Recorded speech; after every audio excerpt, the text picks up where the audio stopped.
Evening, ladies and gentlemen, and welcome to the Ray Tampa podcast. Our podcast offers bold commentary on various subject matters with a laser-like focus on the truth. My name is Ray Tampa. I'm the host of the Ray Tampa podcast. We have in our studio Mr. Russell Cato, a retired educator with more than 42 years of experience working in the Pinellas County schools. And Mr. Jamie Wilson III, a healthcare provider with more than 30 years of experience working as a physical therapist. My co-host. The title of today's podcast is News Headlines on Overload. News headlines on overload. While speaking at Reverend Jesse Jackson's funeral, President Obama captured the essence of this concern with a segment of his speech. Please listen.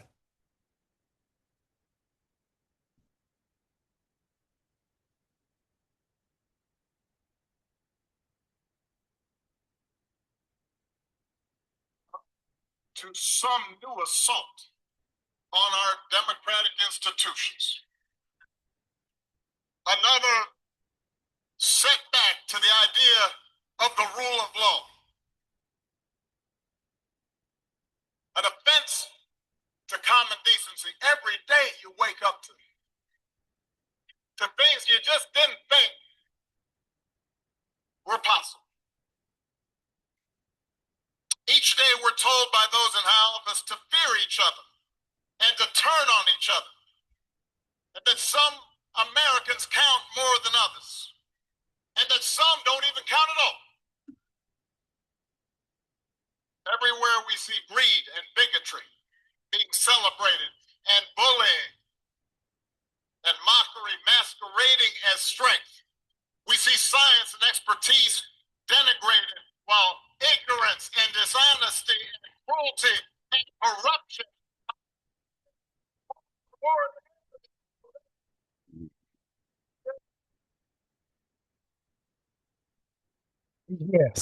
Yes, yes.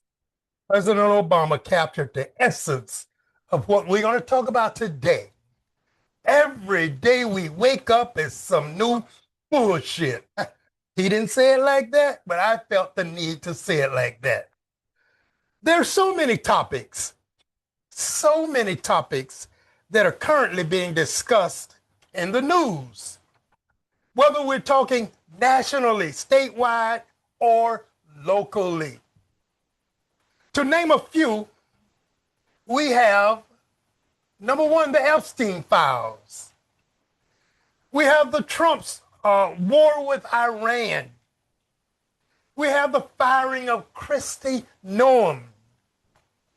The House Bill 1001, the anti-DEI bill. Jasmine Crockett's primary loss. The growing list of mayoral candidates and possible candidates for mayor in St. Petersburg. The Oversight Committee's Bondi interview.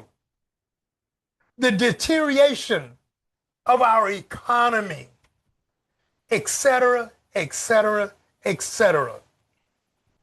Any one of the aforementioned topics could serve as the basis for a full podcast discussion. But for now, we will just touch on them. Okay, fellas, let's talk about it. What you got, Jay?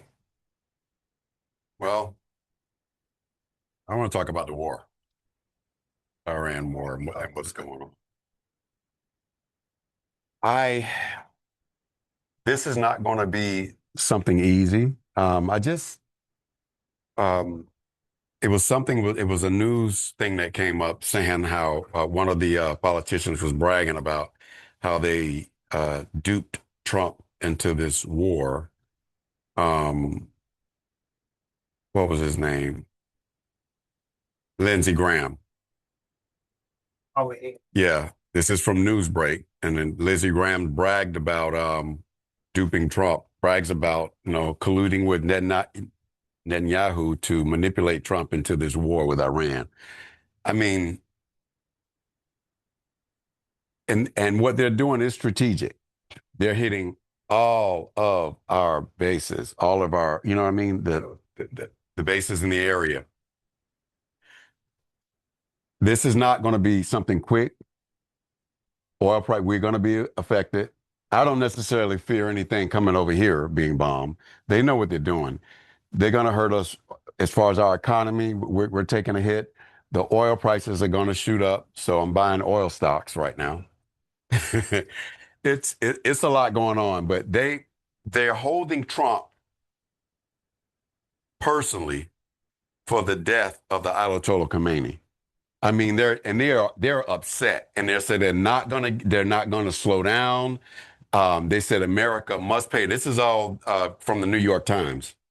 They're saying America must pay. They are serious, and they fight different from what we do.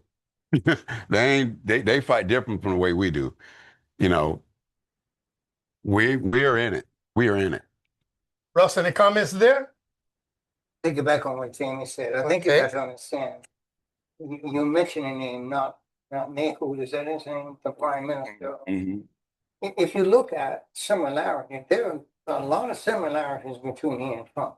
Go back and look at it. Most definitely. He's on trial. Trump been on trial. These guys trying to save their job.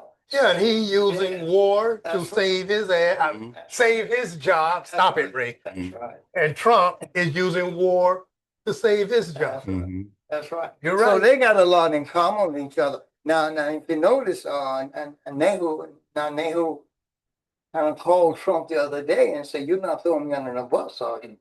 Because he'll do it. You'll switch He'll out in a do it. minute. He'll throw it right under the bus. Mhm. But here's what you must understand, Jamie. You're right.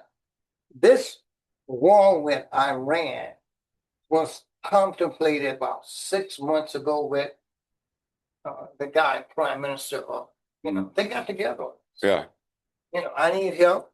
I need help. If you help me with Iran, I help you with your thing. Now, but here's the thing I'm getting scared of. If you noticed the other day, there was a thing that came over and said Russia is helping Iran identify Americans. Yes. where they are. Yes. Now, that's the milk. That's something Now, else. let's make a deal. Yeah. What if Trump called Putin and said, "I want you to make a deal. I want you to stop doing that." Then Putin said to him, "I want you to stop giving information to Ukraine where we do." Mhm. See this thing falling in place? Yes. Yes. It's the thing with Putin. Putin has to benefit from what's going on. First of all, he's an arms dealer. They have no GDP, no national product. So it's military arms. They sell to anybody that's in a conflict. So that's their benefit. Trump has this love affair with Putin. Putin don't care. Putin is the player. Trump is the little working girl on the corner. You see what I'm saying? They stand on business and money and war. So the bottom line is they don't care nothing about the U.S. And he knows how Trump moves.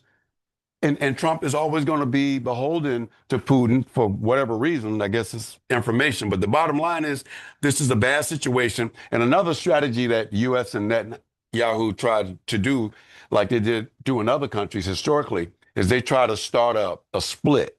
So like a uprising. They try to initiate an uprising to help them either overtake a government or whatever the case may be. These people are standing together, united, 10 toes down. They hate America, probably more than Israel. That is so true. Yeah. Trump is as ridiculous as they come. Point blank. He goes and attacks Venezuela, take the Venezuelan leader out of the country, brings him to the United States. And they create the narrative as to why they did it. Always. There is no justification for going into that country, sovereign country, and taking the leader out of that sovereign country. There's no justification for him attacking Iran. None. Sovereign country. They hadn't done anything to us. But he drops bombs at the urging of Israel. They pimped him. He got pimped. He They got pimped pimped. Yeah, he's a sucker. You know what? If this does not motivate Iran to get nuclear weapons, nothing else will. Because if they had nuclear weapons, they would not be going through this. I would be like, hey, full go on the nuclear weapons. We'll do what we do. We get nuclear weapons because we're not going to be bullied anymore. So we're Americans. We are. But this man, Trump, he makes it hard to cheer on the Americans. We've done so many Makes bad it hard. things. You know, we're patriotic, Yeah. but this man, Trump, really pushes your patriotism to the limits. It's embarrassing. He's embarrassing the U.S., but at the same time, he's showing the weakness of the U.S. He's showing our weaknesses. Right. He shouldn't have started this. He's showing our weaknesses to other countries. He's showing our ignorance. We let this fool just do what he wants to do, knowing that it's bad for America. It's bad for humanity. That's mean, globally. That's right. That's right. He's even talking about going into Iran and helping them select their new leader. Right. We need a new leader. Like, you want to help somebody else? We need a new leader. On there. But let's move to another one. Okay. We're going to just surface these different topics. What you say, Russ? Oh man, I look at all your topics. I think you got 7 of them there, but of the 7, 5 of them are just interesting to me. So we can talk all day. You don't have that time. But let me say this, and I want your audience to do this too, because you don't have to buy, but you got to have a playbook to do certain things. You got to have a playbook. Yep. You got to have characters to deal with the playbook. So here's what I'm saying. The playbook is Project 25. That's the playbook. You see, the characters who operate that playbook is Stephen Miller and Donald Trump. Mm-hmm. You see, so when I look at all this bullshit that's taken apart, it's all in this playbook. I had an opportunity to read it. It's 887 pages, 13 chapters. You can read it for free. And I had a chance to read it. You read all of it? Not all of it. Oh. But I read the principal part of it. The principal part of the Project 25 is autocrat. What I want to say, authoritarianism, autocracy. That's what they preach, and they preach it from the standpoint of you've got to give it to the executive leader, the president. That's Totalitarianism. They want to destroy check and balance in the country. Yeah. That's what they do. Yeah. Right? That's what they do. It pinpoints these things out. Mm-hmm. It's right in there for you to read. And the people who pushing it, Stephen Miller, Donald Trump. And the whole idea of Project 25 is to destroy the Constitution. Right. And That's what it is. People in Congress. That's exactly what it is. We got those clowns in No Congress. democracy. No democracy. We're scared of Trump. That's what it is. Scared of how in the hell you gonna be scared of Trump? Scared of Trump. You know, the problem, you know who I fault to is the Supreme Court. Because they let this ball start rolling. Exactly. And now that it's rolling out of control, now they want to push back on little, weak, insignificant stuff. Like, so we can say, they're finally doing their job. This stuff they're pushing back on don't even matter. It's weak compared to what he's doing. What you're They saying, started this ball rolling. what you're saying now, we've talked about in a different podcast from weeks ago. The Supreme Court could have put a stop to this. Long time ago. Now it's out of control. It is out of control. And we're in World War III, basically, about to be. Well, what you say, Russ? I think one of the things we really got to look at, and I think Gene mentioned this some time, what these people are pushing. They're pushing for a white America. I don't care how you look at it. That's what they want. They're pushing for something called Christian nationalism. That does not include us, Rick. That's all white folks. That is nothing more than you go back and look at the objective of the Ku Klux Klans. That's all Christian nationalism is. The rebirth of the clans. That's all it is, man. And that's what they push. And it's not hard to see this. Right. It's not hard to see this. That's right. Right, right. All the stupid things that are going on, even here in Florida, because our governor wants to be a Trump-like individual. True. Yeah.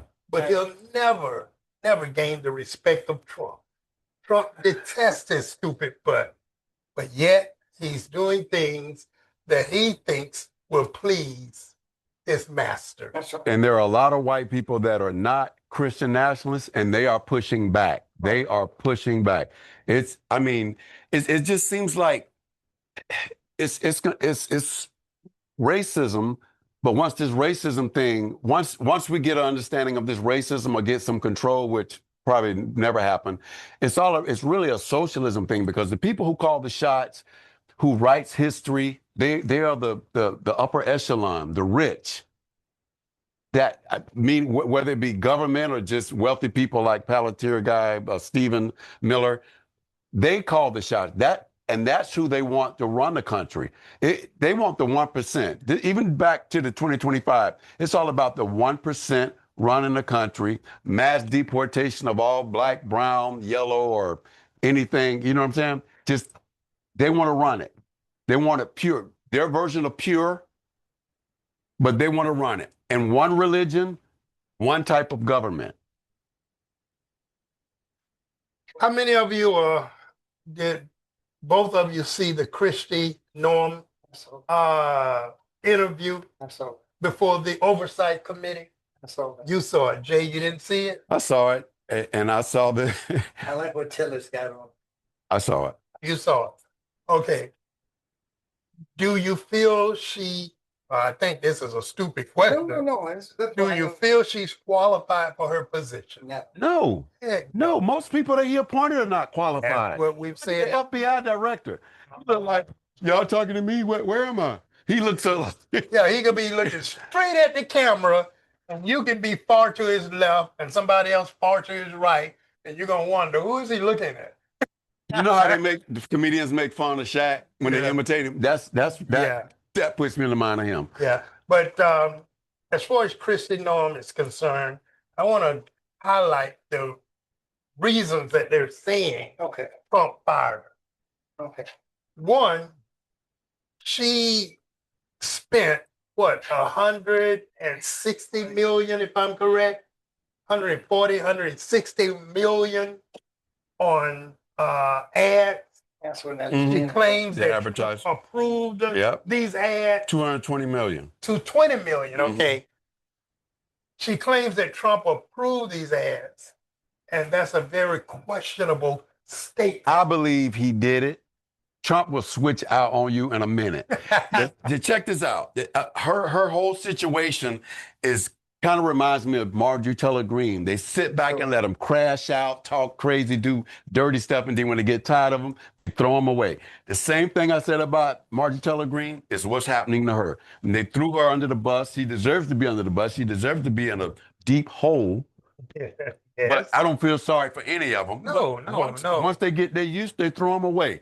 Trump, listen, everything she did was sanctioned until she did such a poor performance in the congressional hearings. She looked stupid. She got rapid fire from bipartisan, from both sides. They ate her up. And she was an embarrassment to MAGA, Trump, Republican Party, and they couldn't take it. They threw her away. You see what Jenna is saying? Yeah, go back and read Project 25. And it says in Project 25 that you must be loyal to the executive. You must be loyal. So if you're not loyal, and when I look at Christie Noem, I don't like her, right? But listen, she did what she was supposed to do. She did every script. You know, It was scripted for her. I tell you, if you get yourself out there and you mess up, I'm gonna throw your ass under the bus. Yes, he will. Bad for public opinion. She had a poor performance. Had she like pushed back and was really blah, blah, blah, and really kind of held her ground, She got ate up. Okay, we agree. She got ate up Mm-hmm. because she could not even respond Too adequately to the simplest of Stupid. questions. Yep. She She looked couldn't bad. provide an Poor adequate response. performance. But when you say she didn't do the pushback that Trump might have wanted, let's go to Bondi. Bondi That's did the another- pushback. Mm-hmm. She did the pushback probably better than Trump would have wanted. But he's going to throw her under the bus. That's what he does. Because her pushback offended a lot of Republicans as well as Democrats. And it's public opinion. Public opinion. That's what they're looking at as well. I mean, not everything, because Trump really don't care. But I'm saying little stuff like if it's not him, but if it's somebody else and it's public opinion, not good for the Republicans, he's going to throw you out. He's going to throw you over the bus. I can't wait to see him throw her under the bus. Because she's tested. She's the Attorney General for the United States of America. But she's acting like Trump's personal lawyer. Oh, she is. Yeah. She is. He likes pit bulls, and when he get tired of his pit bulls, he put them down. He put them down. Well, hurry up and put her down. Hurry up. Russ, you're going to say something. Yeah. See, if you look at Pam Bondi, she knew why she got the Attorney General job. You know, Trump put it in. But the thing is, you remember when Pam Bondi said I got the Epstein file right in front of her? Oh, You remember that? oh yeah. And right away, Trump was saying, "Oh no, you can't be saying no shit like that." What are you doing? That wasn't in the script. No, that was not in the script. So what you did, you opened up a can of worms. So you got these Epstein files. Let's look at it. So now we're saying, put that boy named Todd Blanche. The first thing that you do, you send him to this lady in prison to make sure That she doesn't say that's right. something that's going to be offensive to Trump. That's right. So all of this Iranian stuff, and it's nothing more than the great deflection from the Epstein case. That's all. It all boils down to it. And kind of like what you've been saying, if he could keep this war going, the national law stuff, right. the elections, kind of what you were saying for That's right. a while, and I hate it so much. That's what it is. The great deflection. Mm-hmm. Well, I remember a couple of weeks ago when I said it's like they got a basket full of issues. Mm-hmm. A basket full of issues. Mm-hmm.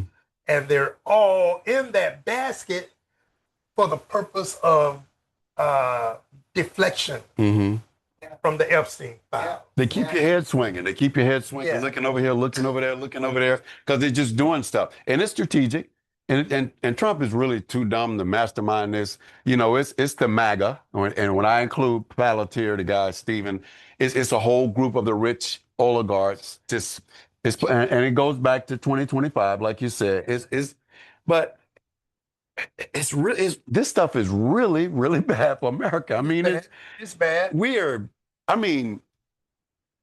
They don't care about the American people because, or even businesses, because business people, you have to travel from A to Z. I wouldn't even want to travel internationally right now, even on business with the way we're looking. Our goods and services, everything is getting ready to go up. If not, I've seen gas jump just in a week. Most and that's regular. That's regular petrol, you know? Most definitely. Man, I'm about to get an EV. Let's move to another topic here. There's a growing list of mayoral candidates and possible candidates in St. Pete. Gotta be careful with it. A growing list. As a matter of fact, at one point, the only person who had filed was Maria Scruggs against Ken Welch.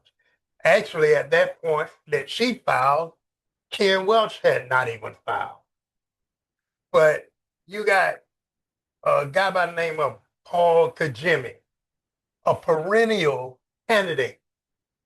He files for office just about every cycle. He's a psycho. So he's there nevertheless. And then you got the former chief of the fire department. Oh, yeah. Oh, man. Chief Large, who's talking about running for mayor. Yeah. And then you got Charlie Crist, who's talking about running for mayor. You got Brandy Gabbard, Yeah. city council member, talking about running for mayor, and a couple of others. So the question is, why are so many people wanting to compete against Ken Welch? Because they see the weakness. I mean, they see the media, they see the headlines. They smell blood in the water. That's when you jump in. I'm not saying they're all good or what. I do know Charlie Chris has experience. I know he has experience, but I'm just saying everybody sees blood in the water, so that's what you do. As a matter of Survival of fact, the fittest. Brandy Gabbard was tied at the hip with Ken Welch and all of this stupidity he was doing with the Rays Stadium and other issues. She was voting right there with Ken Welch. But then at a point, after the deal collapsed, she says, I want to run for mayor because I want to see the city get a win. That's her quote. I want to see the city get a win. Well, damn. Well, why would the city get a win with your stupid butt? Yeah. Right. They all say sweet stuff to get in there. They all say, oh, we're all about the city and blah, blah, blah. The city looks the same except for what the developers did, which sold out. You see what I mean? Our leaders sell out to developers. It's the same old, same old. Everybody's like, oh, the city, we're going to, man. You mentioned Charlie Chris. Yeah. You got any thoughts on him as a candidate for mayor? No. I put you on the spot. Yeah. I'm gonna take you off the Yeah. spot. We'll back that one out. And the reason, and I have to say this because I'm glad that you brought that up. Like, Jake, it is so many people running for mayor, and when people talk to me, I got to be very careful when I speak to people. You know, so when the name that came up to me was Charlie Chris. You know, because he dealt with a lot of black people. Right, and right, things of that right. nature. So I said to the person talking, I said, let me come back to you and talk to you later. So I'm in a mind. Understand? I understand. Well, You got personally, anything? I mean, I met him. We met him at a town hall, and Yeah. I've seen him around, and he's a nice guy. I like Charlie Chris. I've heard a lot of good things about his dad during the days of, with Gibbs High School. That means something to me. During those times, yeah. His dad, taking care of the football team, right. But I'm saying the football team doing a lot of volunteer stuff at Gibbs High. He comes from good stock. Yeah. That means something to me. That means something to me. And I like him as an individual. As far as the politics, I haven't dove too deep because honestly, Trump got me into politics. With all this craziness, I want this heavy into politics until Trump started doing stupid stuff. Then I made it my thing to, so I have to go back and look at his report card from back in the day. But as an individual, I like him. Glad you said that Trump got you into politics. Yeah. You've been focused on politics based on ever Trump. since. But the fact of the matter is, that's a good thing for Ken Welch. That is a good thing because a lot of people have not focused on the negative aspects of Ken Welch and his administration. Sure. And there are so many negative aspects. Yeah. So as long as the national politics are strongly in the news, it takes away from the local discussions. But I was told we have a couple of minutes. And so what I'm going to do in 1 minute now, I'm going to first say to my two co-hosts, job well done, as always. And I'm going to thank you, the listening audience, for tuning into the Ray Tampa podcast and ask that you continue doing so each and every Tuesday, 5:30 p.m. on 99.1 The Bird. And we plead with you, call the supervisor of elections office and renew your mail-in ballots. Now, there's some of you who may be thinking that you're eligible to vote, and you're actually not. You're not eligible if you didn't vote in the last election or the last two elections. They have purged names from the voting roll. So I ask that you call the supervisor of elections, request your mail-in ballot, or renew your registration. We need every ballot to be eligible Right. to vote in this next election. And don't wait too late to mail it in. Don't wait too late. And if you could, have someone drop it off for you rather than waiting on the mail, because there's some tricky stuff with that. A lot of tricky stuff. So with all that being said, thank you again for tuning into the Ray Tampa podcast. We always have fun talking about the topics of discussion here at the Ray Tampa podcast. Thank you.